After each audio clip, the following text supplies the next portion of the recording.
Y Doc, Vientos. Me agarró un aguacero saliendo de la escuela, pero ya estoy aquí. A ver, ¿cuántos hay?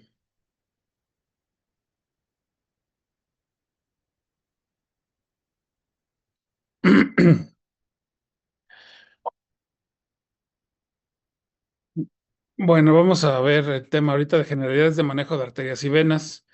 Este tema es el primero del parcial. Realmente es un tema bastante sencillo. Mm,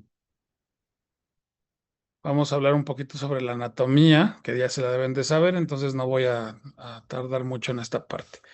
Bueno, saben que las venas son vasos sanguíneos que van a, como dice su nombre, van a transportar sangre y van a ir desde la periferia hasta el corazón. Eh, Van a tener la función de reserva. La realidad es que se encargan del retorno de la sangre, es el ciclo mayor, y van a tener válvulas que van a favorecer el retorno venoso a lo largo de sus cuerpos o de sus tubos. Sabemos que hay venas de gran calibre, de mediano calibre y pequeñas venas, y llegamos hasta los capilares. Van a carecer de membranas elásticas, y ahorita vamos a ver esa diferencia que tienen. Entonces, de las venas pequeñas y medianas, vamos a ver aquí en este esquema cómo están ilustradas las válvulas que poseen para favorecer ese retorno. Van a tener una túnica íntima, una media y una adventicia, que es como están formados los vasos sanguíneos, y la diferenciación que van a tener entre arterias y venas, pues son el grosor de estas capas. La túnica íntima va a ser de células endoteliales, mientras que la túnica media, pues son células musculares lisas que van a estar dispuestas en forma circular y que en el caso de las venas, pues son mucho más delgadas. Espérenme. Ay, no, ¿qué hice? Ok. Mm, ok. Bueno, y la túnica adventicia, pues es tejido conectivo y es lo que va a estar recubriendo a las venas. Cuando hablamos de venas de gran calibre, son venas de diámetro superior a 10 milímetros. Aquí la diferencia entre las anteriores es que tienen una túnica íntima mucho más delgada y la túnica media es un poco más gruesa. Sin embargo, no es la importancia tener músculo, que para eso tienen las válvulas, que son los que favorecen el retorno. Eh, Estas válvulas a su vez van a impedir el reflujo de la sangre. Como bien saben, pues por gravedad, pues el líquido tiende a ir hacia abajo. En las venas, con las válvulas, nos van a ayudar justo a que no regrese la sangre en gravedad hacia las piernas o hacia el piso y nos van a ayudar a impulsar la sangre hacia arriba. Em, de esto también se favorece más el músculo, pero el músculo estriado, lo que está alrededor de todos los vasos, que al ser contraído también va a favorecer mucho esa, ese retorno venoso. Las venas más grandes o de mayor calibre que conocemos, pues es la vena cava superior, la inferior, la vena porta, medianas, pues las superficiales en los miembros, también acá en las grandes tenemos las femorales, y más profundas en la pierna, como las del antebrazo, y las que van metiéndose entre los tejidos.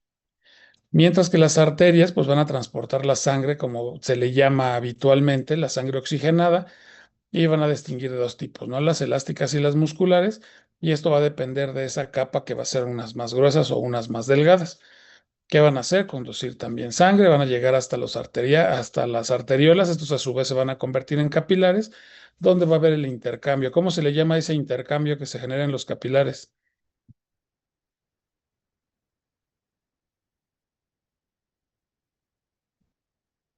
Ok, hematosis.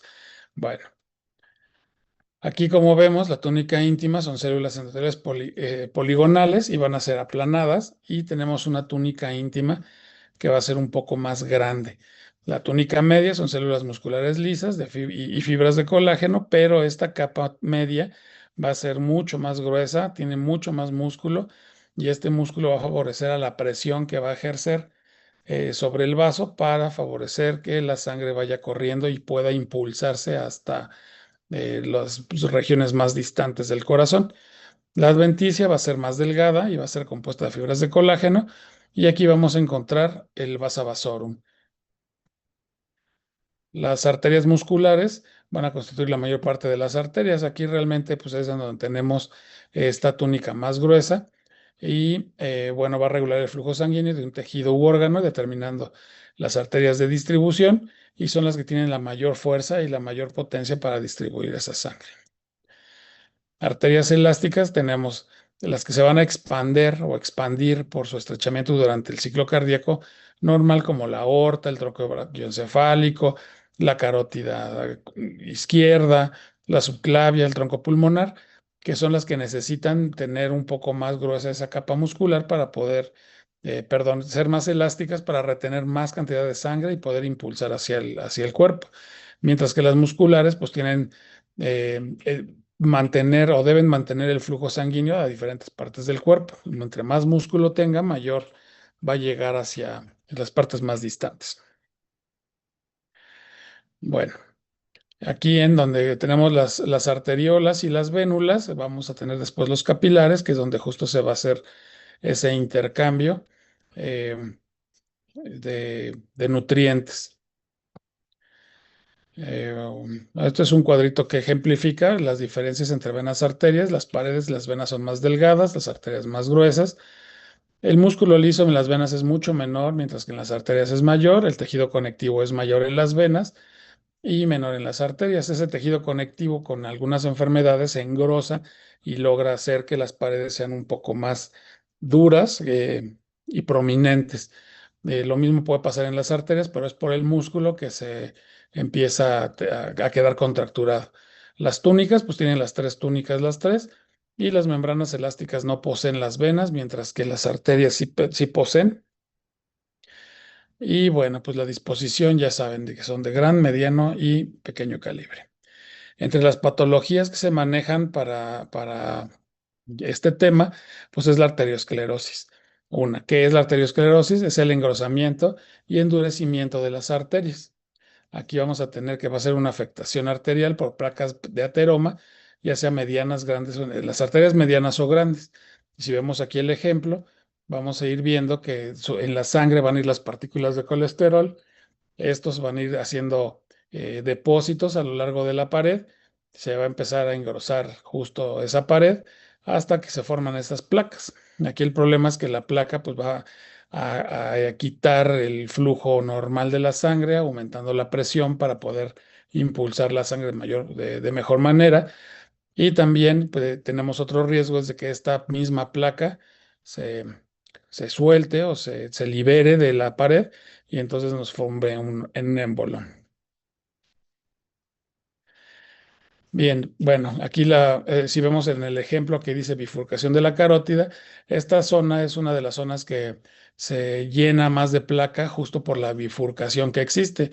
Entonces, al tener esta, esta placa de ateroma pegada a las paredes y por la zona en donde se encuentra, al impulsar la sangre, pues cuesta más trabajo que llegue hacia las carótidas. Sabemos que esa sangre va hacia el cerebro y entonces ahí favorecemos a tener algunas anomalías. La lesión de la túnica íntima, vamos ahí, se empieza a lesionar. De hecho, si vemos la siguiente imagen que está acá abajito, dice desgarramiento de la pared arterial. Puede crecer tanto esa placa de ateroma que se desgarra la pared y es cuando se libera ese, pues esa grasita, bueno, el colesterol. ¿Y qué es lo que va a pasar? Pues a pesar de que haya esfuerzos del mismo organismo con macrófagos de poder detener o consumir esa placa, pues no va a poder. Y entonces va a salir hacia la circulación y pues nos puede tapar ahí en alguna zona esas arterias. Aquí en la imagen que les pongo del lado izquierdo, podemos ver cómo son las lesiones, cómo van creciendo a medida que se va eh, aumentando esta placa de ateroma. Aquí ya tenemos el ateroma prácticamente hecho, el fibroateroma es cuando ya está envuelto en tejido conectivo y ya una lesión complicada en donde prácticamente tenemos más de la mitad del del vaso obstruido. Y la gravedad, pues la vamos a tener en leve, moderada y grave, leve menos del 50%, que es cuando va iniciando, moderada, que va del 50% al 69%, y del 70 al 99% pues ya es grave. Aquí realmente pues ya está totalmente obstruido y pues ya vamos a tener a otras situaciones. Factores de riesgo, pues bueno, los causales, factores de riesgo que son los más comunes que podemos encontrar es el consumo de tabaco, otra pues la hipertensión arterial, el aumento de colesterol total, diabetes, edad avanzada. Aquí en la edad avanzada, pues el músculo justo se va haciendo menos funcional, se engrosan las paredes y al ya no favorecer la adecuada circulación, pues entonces vamos viendo cómo se merma la circulación y con eso pues vamos bloqueando los vasos. Estos factores pues van a promover el desarrollo de enfermedades y van a predisponer a enfermedad coronaria, que es una de las enfermedades graves. Los factores de riesgo predisponentes, pues vamos a tener obesidad. Ya esto de índice de masa corporal, pues ya no es un indicador. Ya actualmente el índice de masa corporal ya casi ni se utiliza, pero bueno, inactividad física, la insulinoresistencia, obesidad abdominal, el diámetro de cintura mayor a 102 centímetros, ya tenemos aquí pues obesidad desde antes, historia familiar de cardiopatía isquémica prematura, características étnicas, factores psicosociales y factores socioeconómicos. Estos factores van a empeorar el riesgo, ¿no?, de las causales. Entonces, si sumamos predisponentes y ya con las causales, pues tenemos ya prácticamente muerte segura. Eh, Bueno, ¿en dónde es donde se van a asentar más estas placas de ateroma? Pues tienden a asentarse en las arterias que irrigan al corazón, en donde las coronarias, ¿no? Es lo más común. Afortunadamente, pues ya hay tratamientos en donde se destapan y pues ya sigue en función. Ya hay los stents que abren prácticamente las paredes de las arterias y nos favorecen a la adecuada circulación. El problema ya es cuando llegamos, por ejemplo, a cerebro, en carótidas o las vertebrales o cerebrales, ya complica un poco más la situación. Extremidades inferiores en las ilíacas y femorales, favoreciendo a tener embolismos. Manifestaciones clínicas, bueno, pues van a depender del lecho vascular que va a ser afectado. Cuando estamos hablando de coronarias, vamos a tener aquí el síndrome coronario agudo, el infarto agudo del miocardio y la muerte súbita por algún desprendimiento o porque de plano ya está totalmente cerrado ese vaso sanguíneo.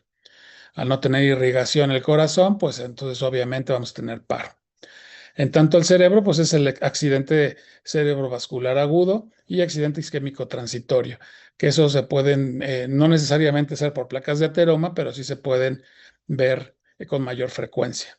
Y las arterias periféricas, pues la claudicación intermitente, que es un dolor en los miembros, justo no identificable, es una parte que el paciente lo va a referir ya sea con un dedo o con la palma de la mano, dirigiendo hacia donde esté el dolor, porque no hay un punto exacto de dolor. Que algo que tiene es que es muy profundo, no es algo superficial. Puede indicar con un dedo es aquí, pero es tan profundo que no lo pueden alcanzar. Aquí vamos a tener entonces también claudicación, ya les había dicho, claudicación intermitente, isquemia aguda de los miembros inferiores o superiores, y pues entonces aquí vamos a tener complicaciones graves. Diagnóstico. ¿Cómo vamos a diagnosticar? La ecografía dúplex es el método de detección más utilizado para volar placas de ateroma. Aquí esta y pues sí, prácticamente el Doppler sobre todo, que es el que nos va a generar imágenes en color, en donde vamos a ver en dónde hay un bloqueo y podemos encontrar la zona en donde está afectada. Se va a utilizar con frecuencia en pacientes para que no progrese la enfermedad y poder realizar alguna intervención o tratamiento para mejorar la situación. Otra, pues es el aneurisma abdominal, que vamos a tener, pues es una dilatación patológica localizada en un segmento de un vaso sanguíneo. Aquí el problema no es que sea eh, la- el engrosamiento del vaso. Aquí el problema es que es normalmente en vasos de muchísima importancia. Entonces, la ubicación más común de los aneurismas aórticos es en la aorta infrarrenal.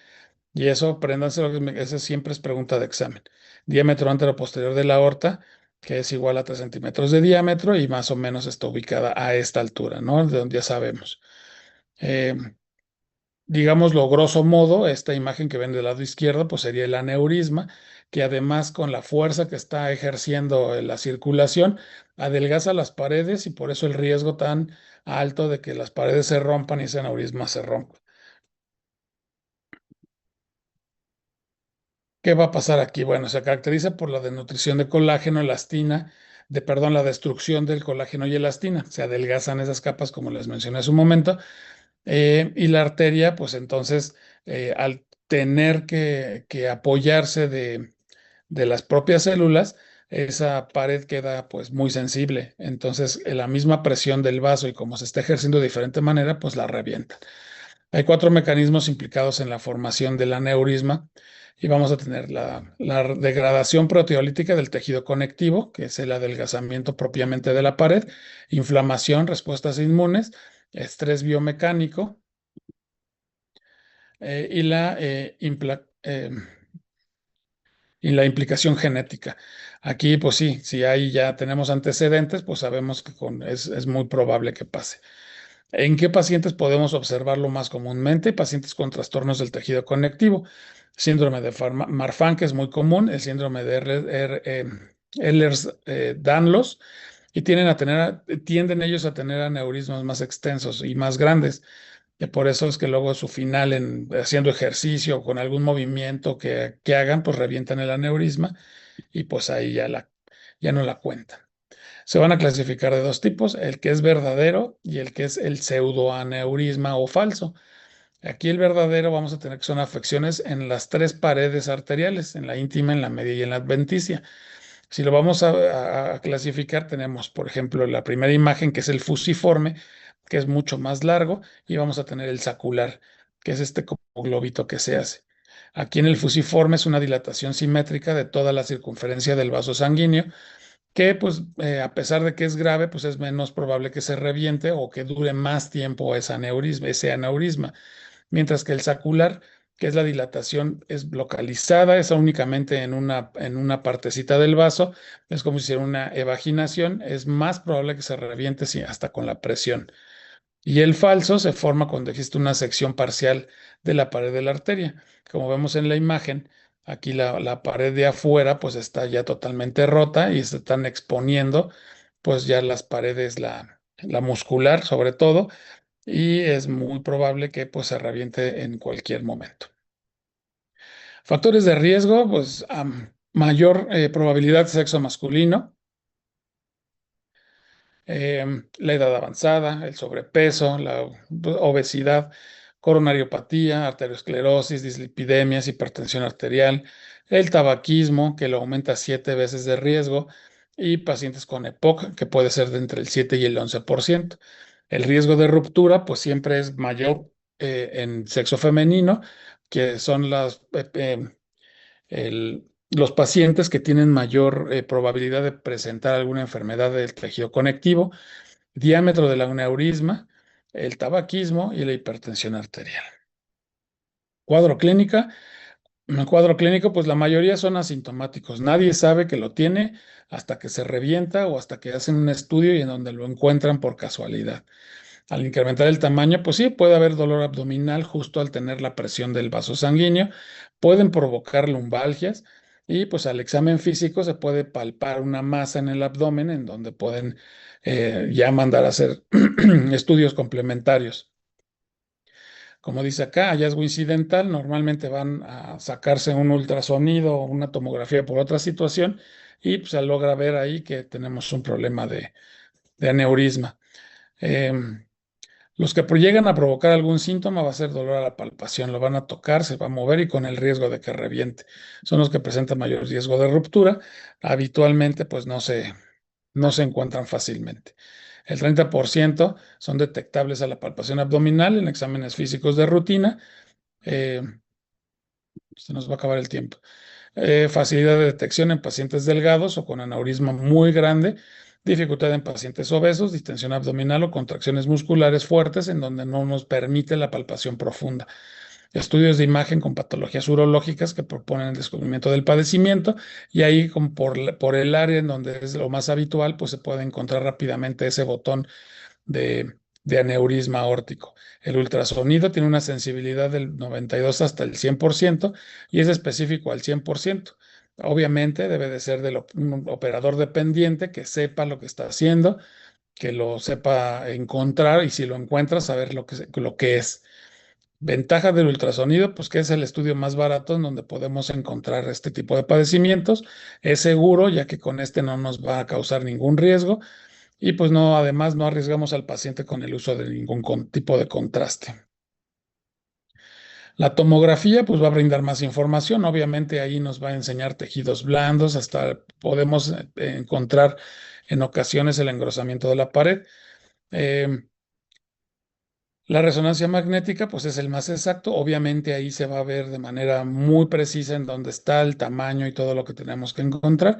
El problema, pues, es que es más caro, el acceso es más limitado, a menos de que tengan ahí por ahí un segurillo para poder pagar eso. Y pues obviamente, pues no es apto para pacientes con claustrofobia, bien saben que se meten en ese tubo y pues ahí van a estar. Riesgo de ruptura. Cuando es aorta, sí digámoslo, la estimación de riesgo es el 0%. Aquí normalmente pues pueden vivir con eso a menos de que reciban un golpe o con una mala palpación. Cuando es pequeño va a ir aumentando al 1%, moderado, grande o muy grande, pues aquí ya tenemos cerca del 100%, que sabemos que en cuanto sea aorta y este se pueda romper, pues va a ser prácticamente muerte segura. Em, Vamos a salirnos y volvemos a entrar en insuficiencia venosa, por favor.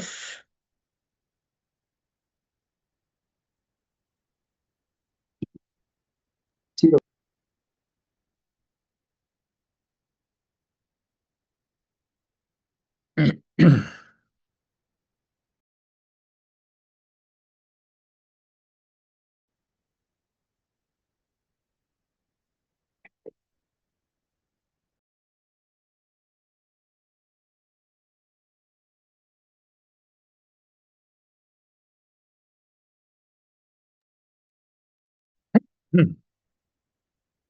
Bueno, ya la insuficiencia venosa, vamos a tener que es la incapacidad de una vena, no,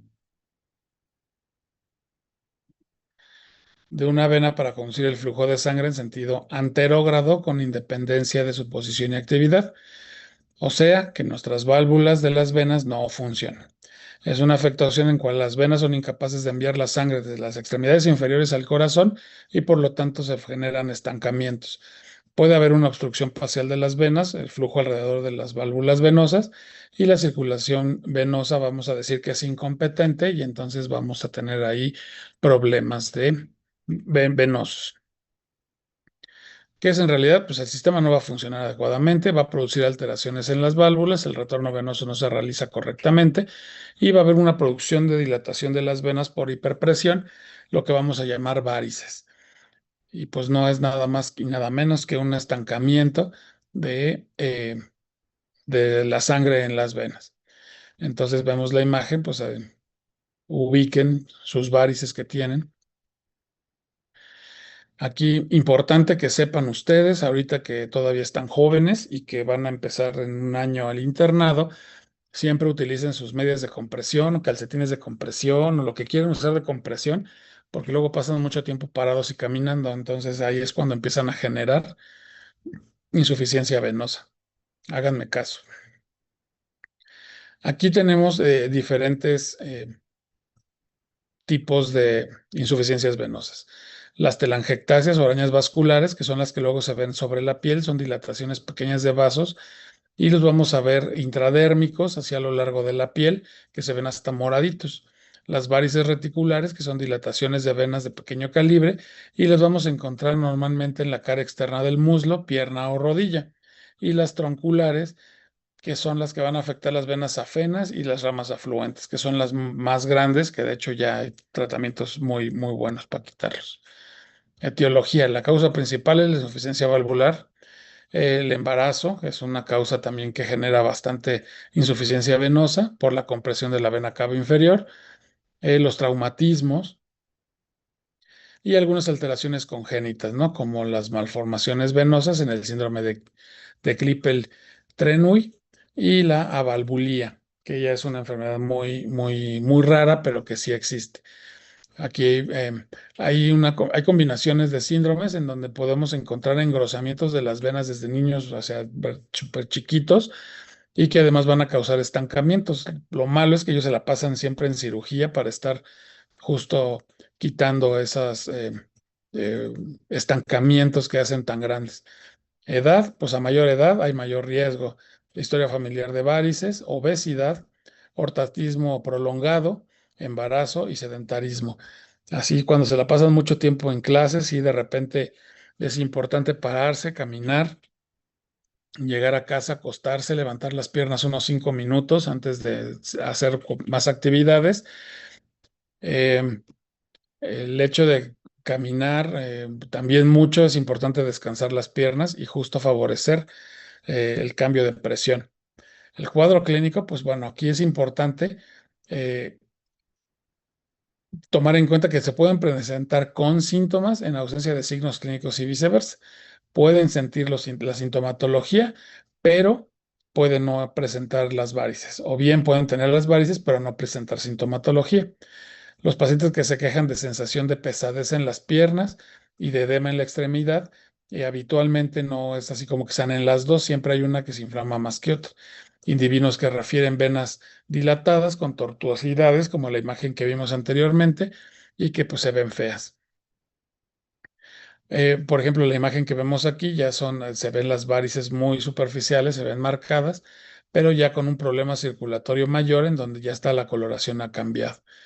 El problema, sin tratamiento, pues las varices dan lugar a la elevación de la presión hidrostática y de las venas, y entonces pues también se van a producir hemorragias que se van a llamar petequias. La tinción color ocre, como las que vemos aquí en las extremidades inferiores, pues son estas hemorragias que se van causando a lo largo de la piel. Bueno, no es en la piel, es un poquito más abajo, son subdérmicas, pero sí manchan de este modo la piel. Problema es que esto pues se va secando, la piel se puede ir también desecando y va a causar como eh, piel de serpiente. Otros síntomas que podemos encontrar, pues, es el cansancio, prurito, dolor urente y dolor punzante. Entonces, sí es importante que una vez exploramos a la inspección y vemos que hay sabemos que hay antecedentes de varices, si hacemos una inspección y ahí vemos que hay varices, entonces preguntar siempre al paciente qué sintomatología tiene. Lo habitual es la sensación de tener las piernas muy cansadas, en ocasiones mucha comezón, ya cuando está como esta imagen con el color ocre, pues da muchísima comezón, se seca la piel y dolores. Puede ser un dolor punzante en una sola zona o un urente que sube y baja en diferentes zonas o en todo el miembro. La clasificación, pues la vamos a tener en C1, en C0, cuando no hay nada, ¿no? C1, telangiectasias, C2, presencia de varices tronculares, C3, cuando haya edema, C4, cambios cutáneos relacionados con la patología venosa, y aquí vamos a tener el A y el B, el A cuando hay pigmentación y eczema, y el B, la lipodermatoesclerosis o atrofia blanca, en donde también ya el color se ha perdido. El C5 son cambios cutáneos con úlcera cicatrizada y el C6 cambios cutáneos con úlcera activa. Sabemos que también común en pacientes con diabetes mellitus que no son controlados, esas varices sí es común encontrar esos pacientes varicosos que se revienta la vena y entonces se hacen úlceras. ¿Y qué es lo que va a pasar aquí? Pues difícilmente se van a cicatrizar y hay que estar haciendo constantes curaciones y debemos de estar eh, eh, tratando también al paciente en ese aspecto. Afortunadamente ahorita ya hay muchos tratamientos que pueden ayudar a salvar los miembros para no llegar a una necrosis. Obviamente todo es con tiempo y no cuando llegan los pacientes con las piernas negras, negras, negras, oh, pues ayer empezó. O sea, y eso es imposible. Sensación, bueno, el diagnóstico, la pesantez que refiere el paciente, dolor en extremidades, habitualmente en vespertino, una vez que tuvieron actividades matutinas, el prurito, calambres que se pueden presentar, muchas veces se confunde por el cansancio muscular, sin embargo, tener cuidado con cómo se diagnostica, y el edema. ¿Cómo van a empeorar los síntomas? Con el ortostatismo y el calor. En esto sí vamos a tener edemas grandes, vamos a tener la dilatación venosa. Y los síntomas van a mejorar cuando están los pacientes en decúbito, con el frío y con elevación de las extremidades, hablando aproximadamente desde los 15 centímetros, digo, desde los 5 grados, 15 grados hacia arriba. A la exploración física vamos a tener o podemos encontrar telangiectasias y venas reticulares únicamente a la inspección, irregularidades o abultamientos igual a la inspección, hiperpigmentación o ulceraciones antes de que empecemos a tocar al paciente. Siempre es importante medir el perímetro de la pierna y pues aquí en este caso 1 centímetro es significativo y son pacientes que en cuanto encontremos algún síntoma o tenemos que pedirle al paciente que haga su bitácora, obviamente, para ir que se vaya midiendo el diámetro de sus piernas para poder tener un comparativo. Otra enfermedad tenemos la tromboflebitis. Bueno, pues es una formación de un trombo, como lo dice su nombre, como consecuencia de la inflamación de la pared de una vena. Flebitis, como tal, pues es la presencia de inflamación en la pared venosa y el tejido circundante. Y la trombosis es la presencia de un trombo intraluminal dentro de las venas. Aquí, ¿qué es lo que pasa? Pues puede afectar la mayoría de los sistemas venosos superficiales del cuerpo.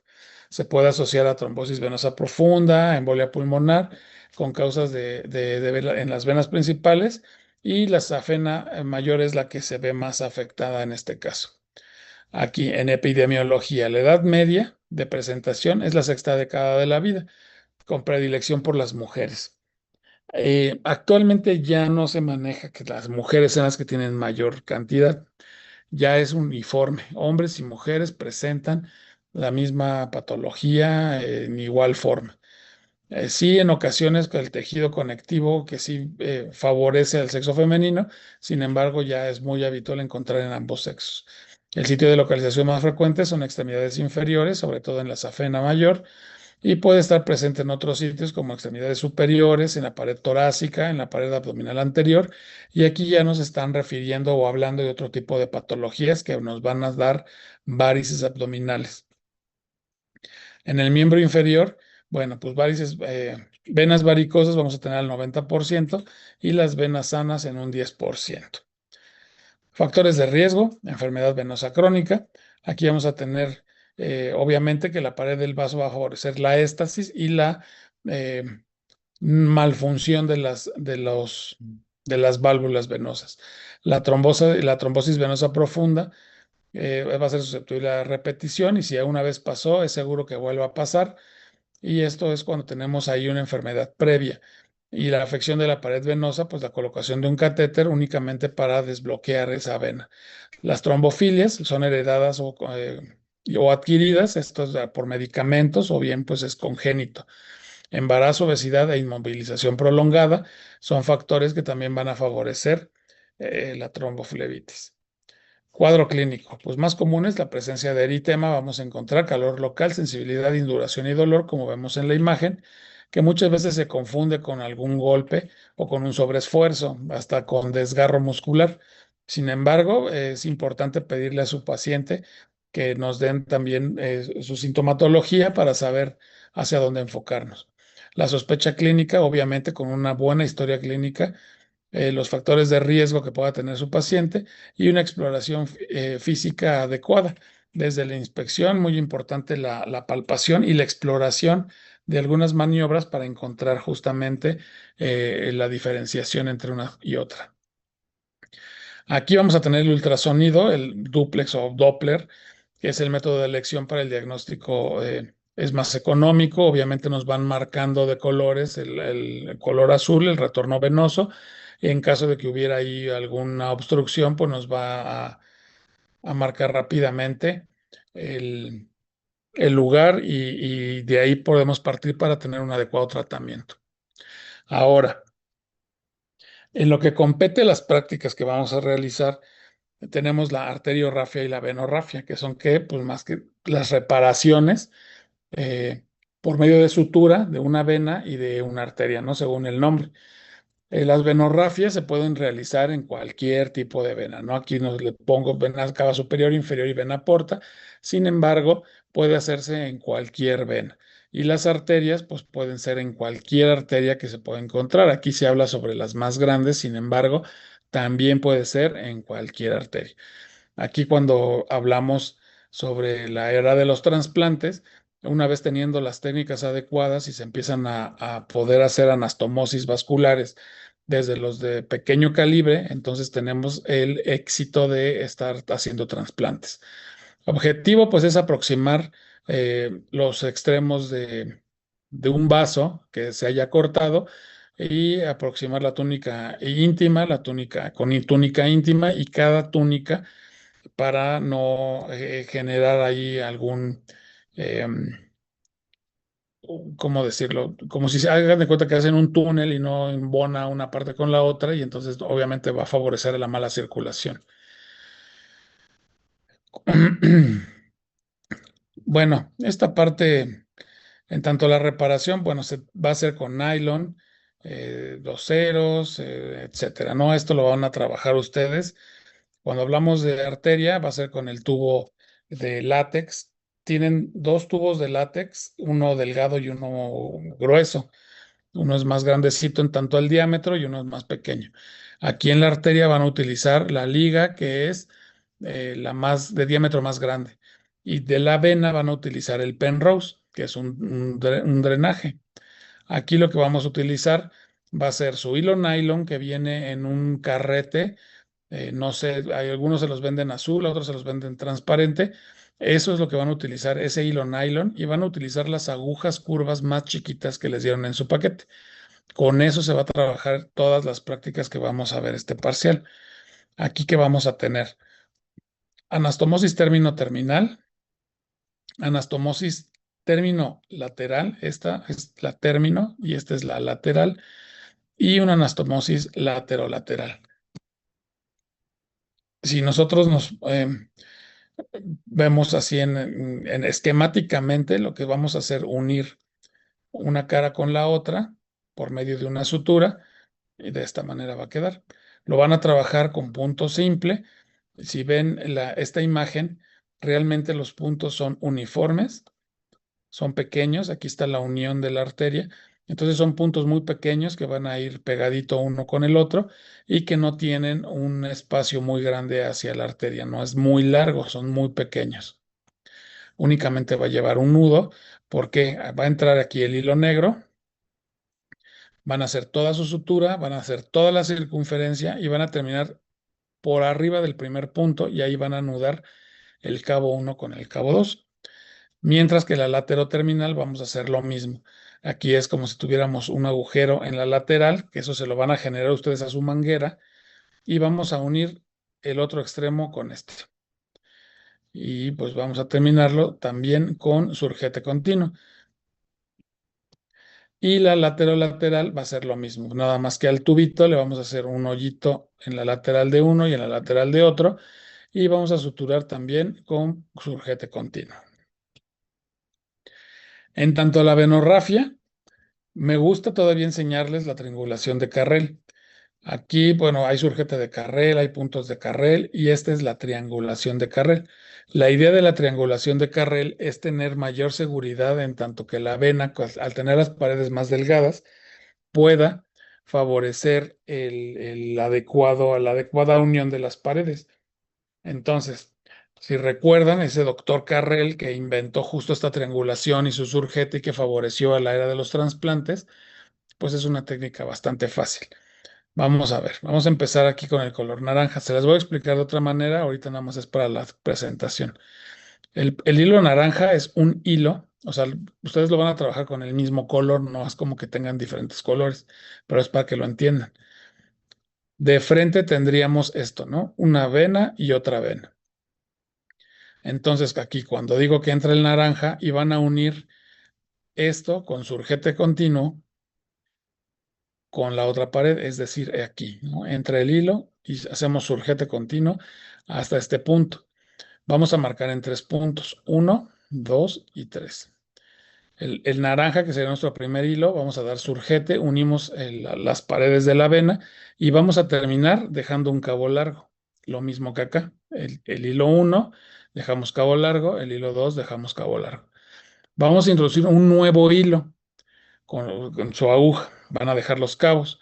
Va a entrar a esta altura el nuevo hilo y van a anudar este cabo con el último que dejaron acá. Aquí hay un nudito. Y van a hacer con este que me acaban de meter, surgete continuo, hasta esta altura, van a dejar el cabo largo. Va a entrar un nuevo hilo y van a anudar ese hilo con el anterior. Aquí se anudan, van a dar surgete continuo y van a terminar a la altura del primero que pusieron y aquí van a anudar el primero que pusieron con el último. Entonces vamos a tener tres nudos, uno, dos, tres.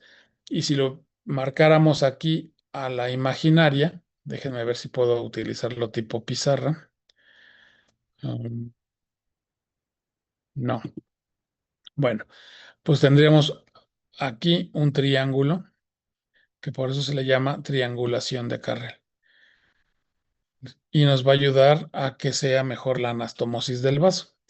Y luego vamos a tener otra técnica que es con surgete vaginante. ¿Y qué es lo que vamos a hacer? Acuérdense que los surgetes, el evaginante y el invaginante, también se les llamaba de greca. Ustedes hicieron estos surgetes en una tela con puntos muy grandes de 5 cuadritos por 5 cuadritos. Aquí lo que vamos a trabajar es súper chiquito en su penrose y vean, la greca. Aquí lo que no se ve va por dentro. Aquí no se ve va por dentro. Aquí no se ve va por dentro. Esto es lo que únicamente vamos a ver. Vean el espacio que hay entre la unión del vaso, o sea, la anastomosis que estamos haciendo con la parte superior e inferior y el punto. Es muy cerca de los bordes de la unión. Entonces entra aquí, pasa, entra aquí, entra aquí, entra aquí, y así nos vamos a hacer toda la circunferencia de la vena y vamos a dejar el cabo que inicia, damos toda la circunferencia y el cabo que finaliza y anudamos ambos cabos.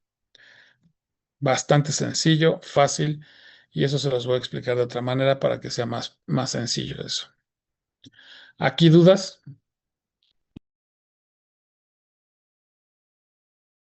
No,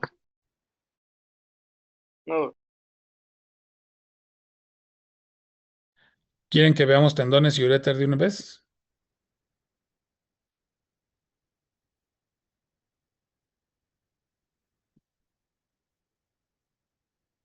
Les hablo. otro día. Ah, bueno. sobres. Oh, por fin. Otro día. Órale. Em, mañana, mañana si quieren, igual en línea. ¿A qué hora sería, doctor? ¿A qué hora pueden? ¿Como a las, qué, 8? Sí. Sí, que está bien.